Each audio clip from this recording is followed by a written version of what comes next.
Hey everyone, today I've got your Gone Girl movie review. David Fincher directs a thrilling movie where this couple might have some marital problems and one might end up dead. I was definitely really attracted to the story of this movie, and because it was based off of a book that I haven't read and I choose not to read it because I don't like having to think, okay, which one is going to be much better in the end regardless. So I just completely avoid that aspect alone. Don't hate me. There were moments that had me literally on the edge of my seat. Even though I was seeing it from the actors' performances, it just really made me feel for them in this movie. I would say that it was definitely suspenseful. It had a few jaw-dropping, cringe-worthy moments that I still feel like I can't get it out of my head. It's like one of those images that stays with you the whole entire night. Like this one that's close to the end of the movie, which I will not spoil. This is a non-spoiler review for you guys. The one thing that was kind of a drawback was the fact that it had a slow build-up in the beginning, but then it started to pick up after certain circumstances in the movie started to unfold, like as soon as the wife goes missing and then everybody's all frantic and people are freaking out and Ben Affleck's doing his thing. So it gets pretty intense. And also, as far as the acting goes, I'd say that it was definitely excellent. The performances in this movie were pretty great. Obviously, some to mention. Obviously, you have to give it up to Ben Affleck. I mean, he's definitely improved. I knew that I wasn't going to worry about his performances in this because he's definitely improved as an actor, and I just really loved how he plays his husband, and he's showing all these emotions. It just made him very believable. And obviously, someone who, no other performance in this movie was as stunning as Rosamund Pike, who plays the wife. And, she's someone I didn't particularly favor as an actress. I always thought, like, she did a bad job in her performances. But this movie, she really surprised me.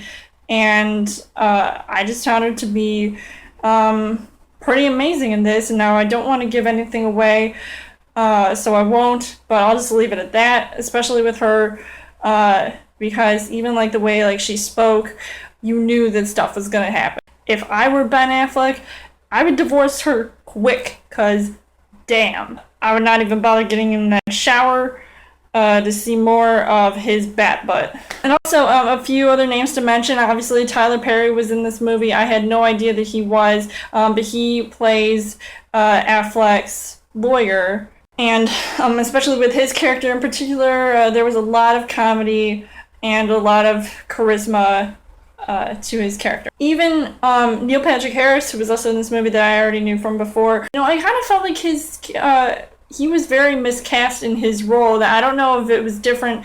The character he plays is different than how he portrayed it from the book. But I just didn't think he was capable of like bringing on this sort of serious, like kind of stalkerish, creepy level for his role, because the other actors sort of seemed like sociopaths. Carrie Coon, who plays Ben Affleck's sister, she was also pretty funny and talented in this movie as well, so I liked that there was comedy to her character as well as seriousness. There are definitely things that I liked about this movie. Obviously, some of the things I had already previously mentioned. Obviously, the acting was a big part. And I think this is one of Fincher's best movies to date. And wait a minute. Date night movie my ass. But regardless, I felt like this movie was definitely something I should see anyway, because it definitely looked good from the trailers. And I may go back and read the book in the end. I wouldn't say that there's anything I really disliked about this movie, so I just felt like it was a good time seeing this movie, and I just loved being able to laugh, maybe shed a few tears, maybe not, or even turn away when things were getting a little bit too serious. But it was worth every penny in the end. Overall, I would say that Gone Girl was a pretty good movie. I would definitely see it again, so it definitely has the rewatch value, and I would recommend checking this out if you haven't. Whether or not you've read the book, let me know. Oh, and I would also give this movie 4.5 hearts on the heart rate scale. Let me know in the comments what you guys thought of Gone Girl. Did you like it? Did you not? Did you read the book? And how would you rate this with other Fincher movies? And if you did not like this movie, what is your favorite David Fincher movie? As always, you guys can subscribe to my channel. I've got more movie reviews, movie updates. Come back every week for a Chill Thursday video. You guys can also like me on Facebook and follow me on Twitter. And I will see you guys later.